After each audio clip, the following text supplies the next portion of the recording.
हाय दोस्तों, आज हम आपको बताएंगे स्वर व्यंजन में हमारी चौथी वीडियो है। इसमें बताएंगे कि घोष, अघोष और अल्पप्राण, महाप्राण, संयुक्त, संपृक्त ध्वनि और युग्मक ध्वनि। और सबसे पहले हमारे चैनल को सब्सक्राइब कीजिएगा, जिससे कि हम जो भी वीडियो अपलोड करें वो अब तक पहुँचे। घोषत्व के आधार पर नंबर एक में घोषत्व के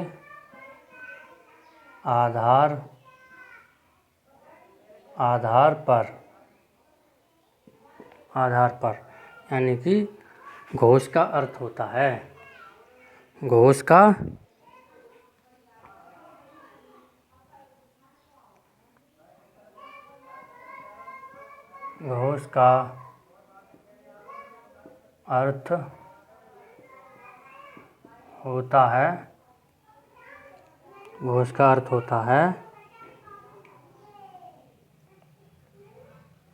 अर्थ होता है स्वर यंत्रियों में घोष का अर्थ होता है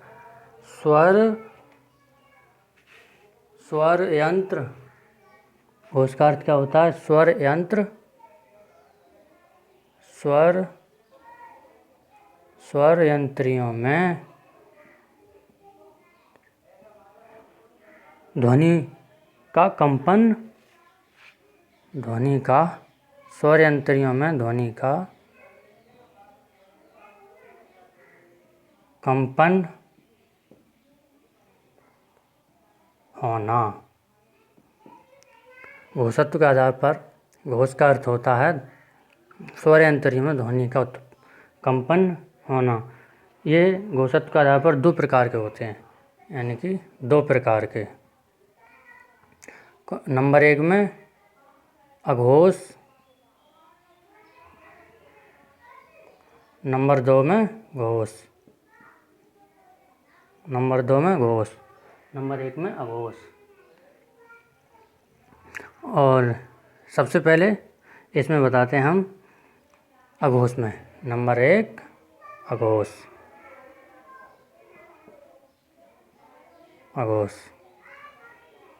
इसकी परिभाषा लिखो आप। जिन व्यंजनों के उच्चारण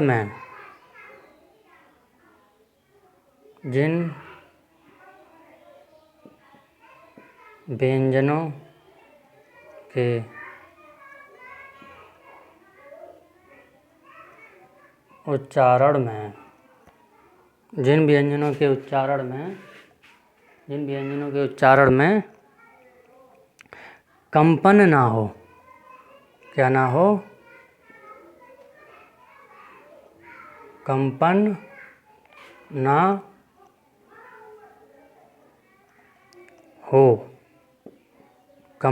हो, उन्हें अघोष व्यंजन कहते हैं। क्या कहते हैं? अघोष व्यंजन कहते हैं। इसमें बताया गया है कि जो हमारे पहले हमने वर्ग बताए थे, का वर्ग, चा वर्ग, तो इसमें बताया गया है कि प्रत्येक वर्ग का पहला और दूसरा व्यंजन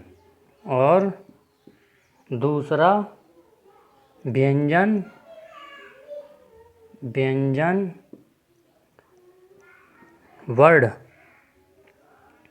अघोष ध्वनि होता है। अघोष ध्वनि होता है। ये होते कौन कौन से हैं?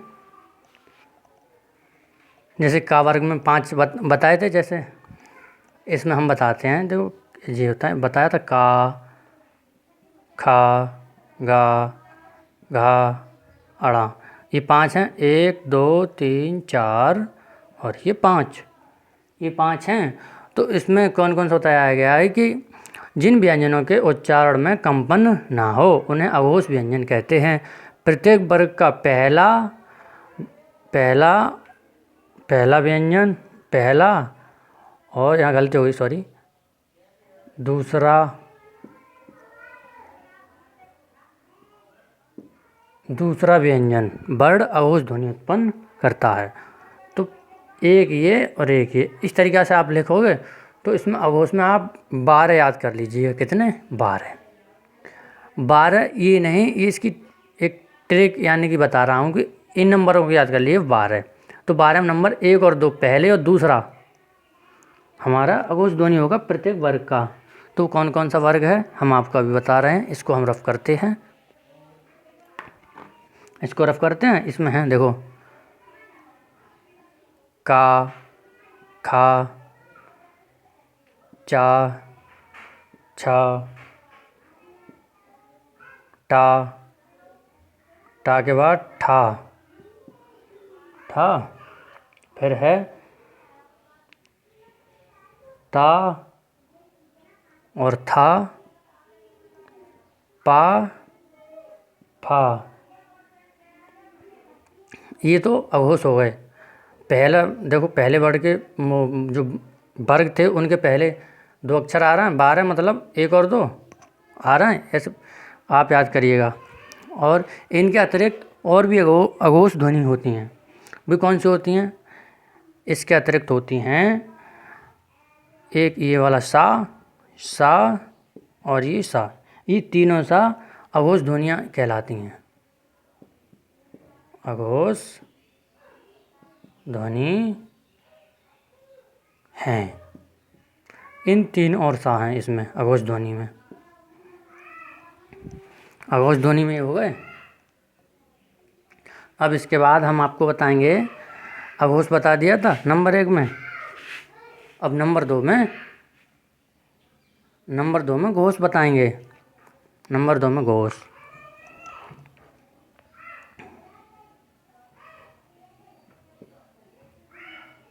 नंबर 2 में घोष। इसकी परिभाषा है जिन व्यंजनों के उच्चारण में स्वर यंत्रियों में कंपन हो, स्वर यंत्रियों में क्या हो? कंपन हो, वह घोष उन्हें घोष कहते हैं। उन्हें घोष कहते हैं। उन्हें क्या कहते हैं? घोष कहते हैं।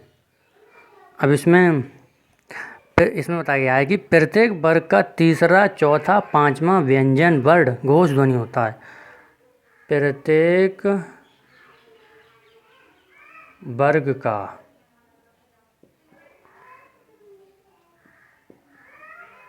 तीसरा,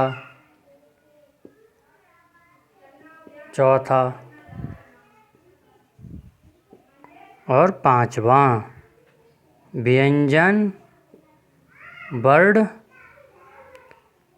घोष ध्वनि होती हैं। घोष ध्वनि होती हैं। घोष ध्वनि होती हैं। अब इसमें देखो, यहाँ हम लिख देते हैं इसमें इस तरफ जो हमारी घोष ध्वनि है, कौन कौन सी घोष ध्वनि है वो हम बता रहे हैं। देखो क्या बताया गया है कि जिन व्यंजन के उच्चारण में स्वर यंत्रियों में कंपन हो उन्हें घोष ध्वनि यानी घोष कहते हैं। घोष व्यंजन कहते हैं। इसमें बताया गया प्रत्येक वर्ग का तीसरा, चौथा, 5वां व्यंजन वर्ण घोष ध्वनि होता है या होता है। तो कौन कौन से हैं देखो, का, खा अघोष हैं, ठीक है। और ये घोष कौन से हैं, गा, घा, अड़ा, जा, वहाँ, जा, वहाँ से पहले झा और वहाँ। और कौन से हैं, अड़ा, ड़ा और अणा, डा, ढा, अणा। फिर हैं दा, धा, ना। फिर हैं बा, भा, मा, बा, भा, मा। इसके अतिरिक्त जो अघोष घोष ध्वनि हैं वो कौन कौन सी होती हैं ये बता रहे हैं। ये वाली हैं या, रा, ला और वा, और एक हा। हम आपको फुल जो जिसमें जितना है वो फुल कंसेप्ट लेके चल रहे हैं और उसमें बता रहे हैं। इसमें देखो ये बता दिया, एक बार इसको रिपीट करते हैं। देखो, घोषत्व के आधार पर घोष का अर्थ, स्वर यंत्रियों में ध्वनि का उत्पन्न होना। यह दो प्रकार के होते हैं, घोष, घोष, अघोष, घोष, अघोष, अघोष। जिन व्यंजनों के उच्चारण में कंपन ना हो उन्हें अघोष व्यंजन कहते हैं। प्रत्येक वर्ग का पहला दूसरा व्यंजन वर्ड अघोष ध्वनि होता है, जैसे का, खा, चा, छा, टा, ढा, ता, था, पा, फा।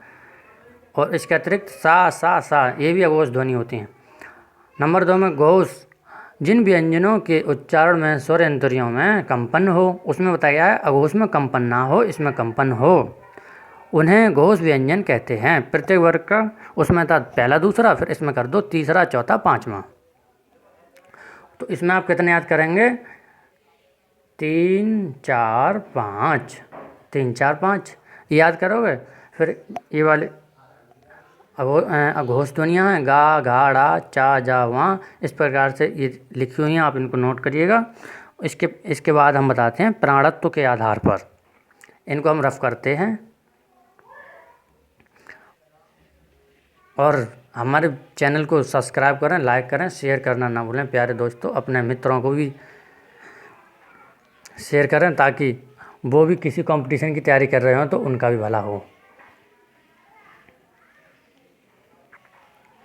अब हम बताएंगे प्राणत्व के आधार पर।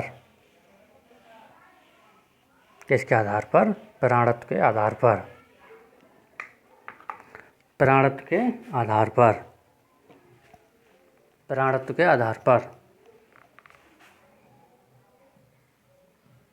प्राणत्व के आधार पर, प्राणत्व, प्राणत्व के आधार पर, यहाँ प्राण का अर्थ है, यहाँ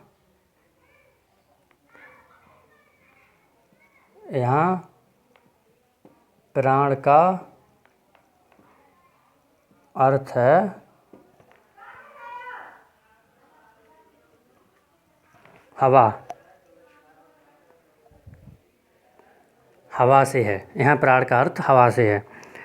तो ये भी 2 प्रकार के होते हैं, यह 2 प्रकार के होते हैं। कौन कौन से, नंबर 1 अल्प प्राण, नंबर 2 में है महाप्राण, महाप्राण। अब नंबर 1 में जो अल्प प्राण है उनकी परिभाषा लिखिए और कौन कौन से व्यंजन होते हैं। अल्प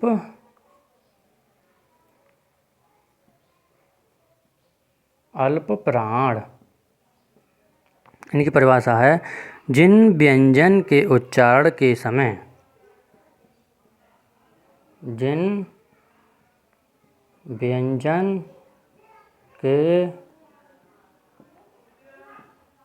उच्चारण के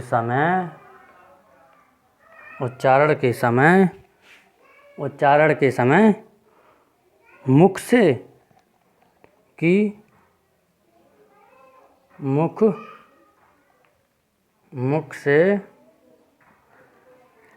कम हवा निकले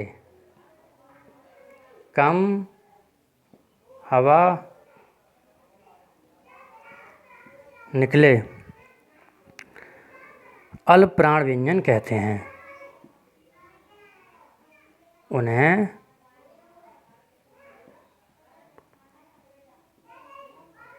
अल्पप्राण व्यंजन कहते हैं। इसमें बताया गया है कि प्रत्येक वर्ग का पहला, तीसरा, पांचवा, मतलब एक को छोड़कर एक। पहला, तीसरा, पांचवा व्यंजन वर्ड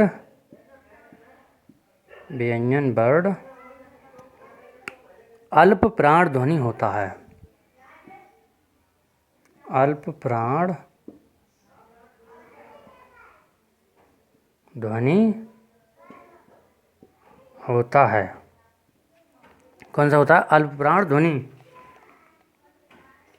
ये होते कौन कौन से हैं ये हम आपको बताएंगे। इसमें देखो मतलब कौन सा बताया? पहला, तीसरा, पांचवा, एक को छोड़कर एक वर्ग। तो इसमें आप याद करो 135, मतलब पहला, तीसरा, पांचवा। ये होते कौन कौन से हैं ये भी हम आपको लिखवा रहे हैं अभी। और आप अपने नोट्स को अच्छी तरीक़ा से बनाइए जिससे कि आपको किसी भी एग्ज़ाम में तैयारी कठिनाई ना हो। ये होते हैं का है, गा और अड़ा। देखो हमने वर्ग लिखवाए थे, उनमें देखो का, खा, गा और ये घा और ये अड़ा के 5 थे। 1, 2, 3, 4, 5। इसमें बताया गया कि पहला, तीसरा, पांचवा, मतलब एक को छोड़कर एक। तो आपसे पूछ भी लेता है एग्जाम में कि अल्पप्राण व्यंजन कौन से होते हैं। तो आपको 135 याद करने हैं, 135 याद करने हैं, या फिर ये ऐसे याद करने हैं ना, एक को छोड़कर एक। इस तरीक़ा से आप याद रखेंगे। उसके बाद ये चा, जा और वहाँ, चा, जा, वहाँ, और टा, डा, अड़ा, ता, दा और ना, पा, बा, मा।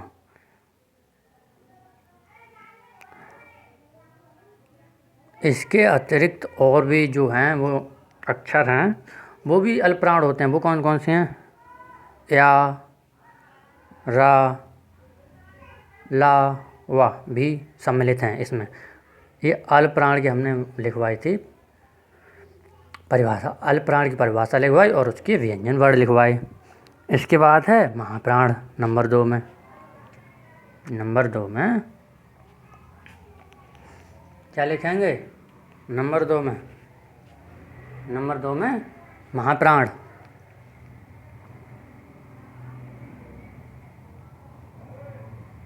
महाप्राण इसकी परिभाषा है। इसमें पहले में बताया है जिन व्यंजनों के उच्चारण के समय मुख से कम हवा निकले उन्हें अल्पप्राण व्यंजन कहते हैं। इसमें है जिन व्यंजनों के उच्चारण में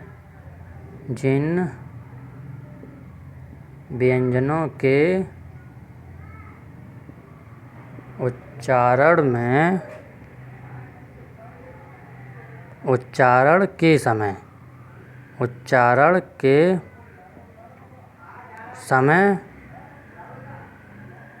मुख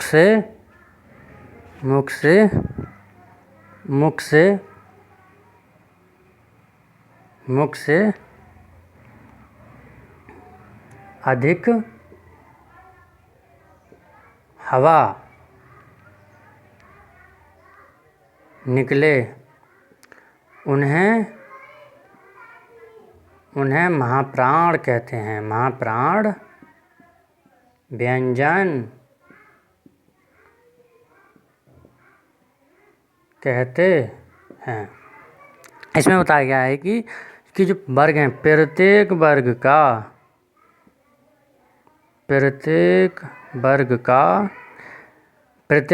का दूसरा और चौथा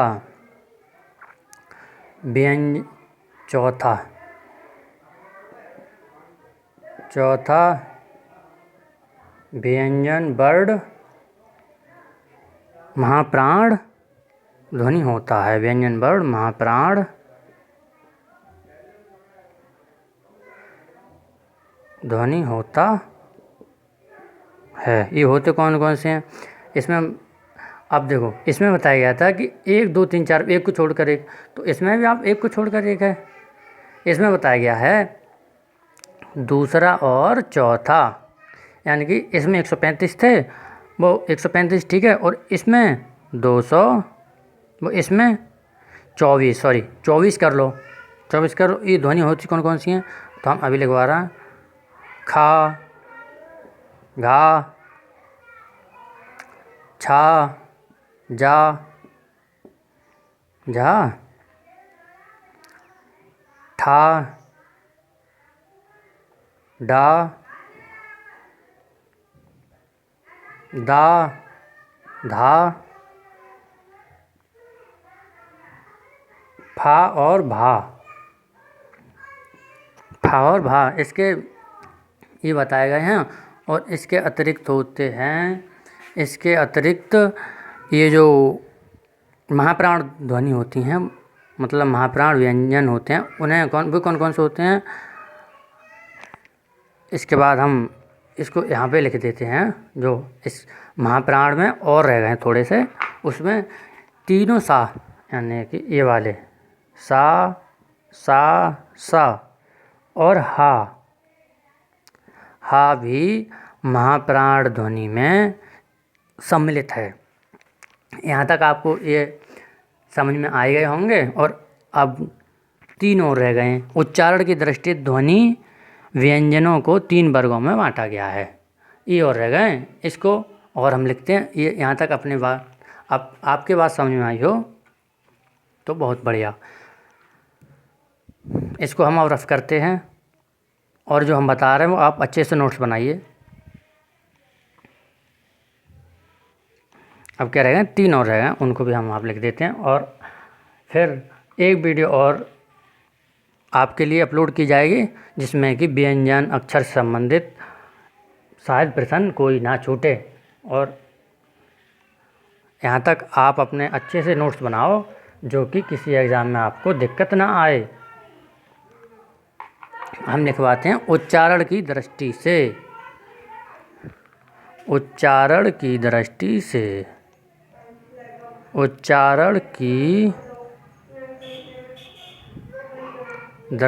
से ध्वनि व्यंजनों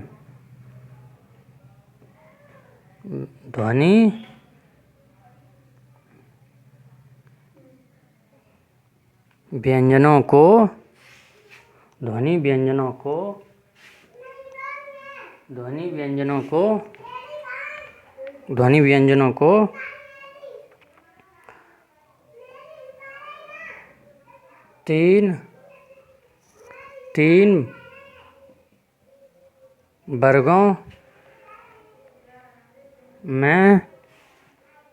तीन वर्गों में विभाजित किया गया है।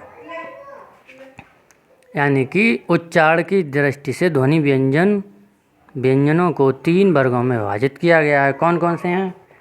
नंबर 1 में संयुक्त ध्वनि, नंबर 2 संपृक्त ध्वनि,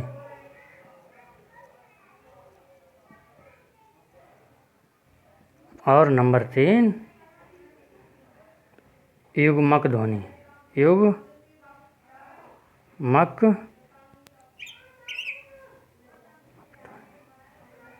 ध्वनि, ये क्या बताया हमने आपको? युग्मक ध्वनि। युग्मक ध्वनि। सबसे पहले हम संपर्क ध्वनि की परिभाषा और वो लिखवाते हैं। नंबर 1 संयुक्त ध्वनि की नंबर 1 में परिभाषा लिखवाते हैं।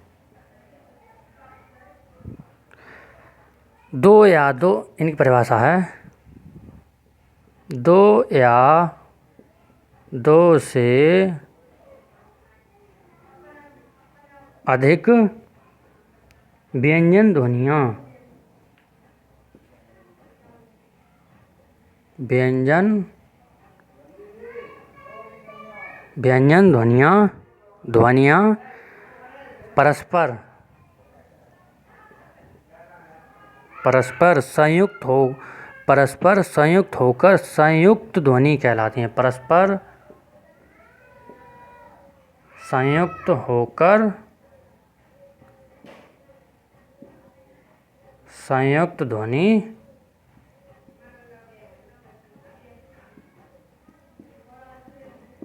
कहलाती हैं। परस्पर संयुक्त होकर संयुक्त ध्वनि कहलाती हैं।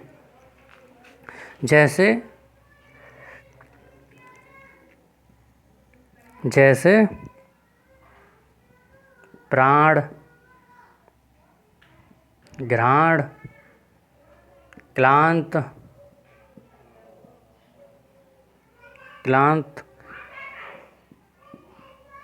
क्लान, प्रकर्ष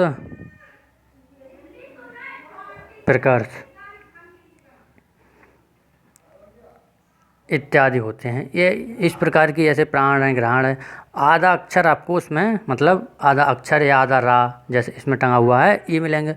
और जो संपर्क ध्वनि होती हैं,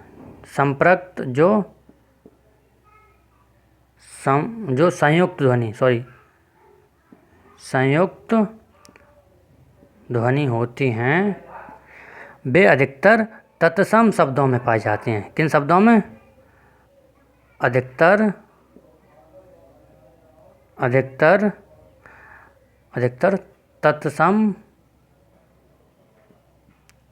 तत्सम शब्दों में पाई जाती हैं अधिकतर। नंबर 2 में कौन सी है? संपर्क ध्वनि। संपर्क ध्वनि इसमें है जब एक ध्वनि, इसकी परिभाषा, जब एक ध्वनि दो ध्वनियों से जुड़ी होती है। जब एक ध्वनि, इसमें हमने आपको बताया था कि संपर्क ध्वनि, जब एक ध्वनि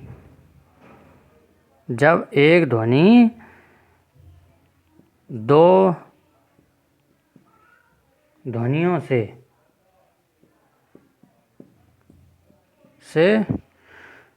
जुड़ी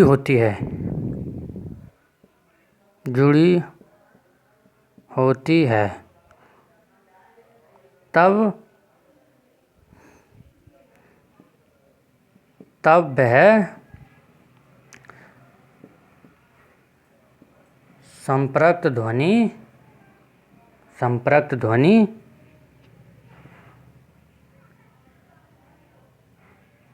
कहलाती है। तब वह कौन सी ध्वनि कहलाती है? संपर्क ध्वनि। जैसे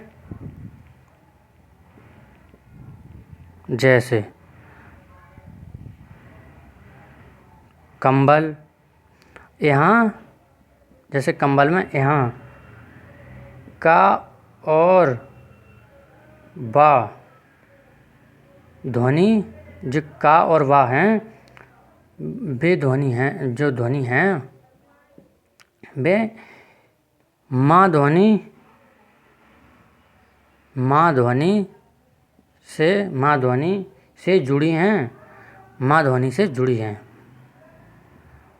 ये ऐसे संपर्क ध्वनि होती हैं। जैसे कंबल है इसका, और संबल है, कंबल वो वाला संबल नहीं, ऐसे संबल संबल, इस तरीक़ा से होते हैं। अब एक और रह गई है, उसमें हम इसको रफ करके युग्मक ध्वनि हम करवा देते हैं। यहाँ तक आपको समझ में आ गया होगा। इसको रफ करते हैं, इसको रफ करते हैं। नंबर 3 में युग्मक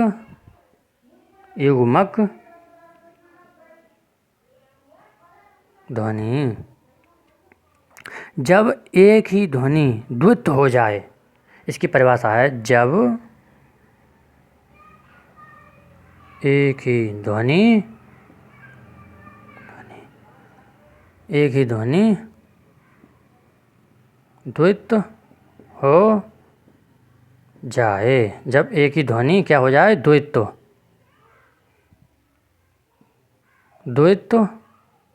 ये द्वित्व है, द्वित्व हो जाए, तब युग्मक ध्वनि कहलाती है।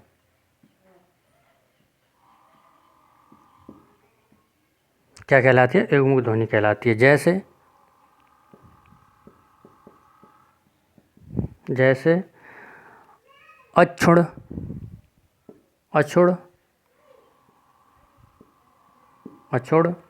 उत्फुल्ल,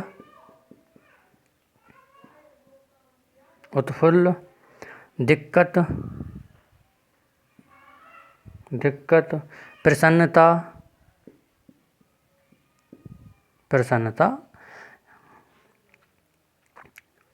इस प्रकार से यहाँ तक हमने आपको समझाया। जैसे इसमें आदर्श युग्मक ध्वनि की पहचान हम आपको बता रहे हैं। कोई भी अक्षर होगा वो डबल में आधा जरूर लगा, जैसे ला आधा ला और पूरा ला, अड़ा आधा अड़ा और पूरा अड़ा, आधा ना मतलब एक अक्षर डबल होगा, आधा होगा एक पूरा होगा। यहाँ तक आपको ये वीडियो समझ में आए और तो ज़्यादा से ज़्यादा शेयर करें, लाइक करें और चैनल को सब्सक्राइब करना ना भूलें। नमस्कार दोस्तों।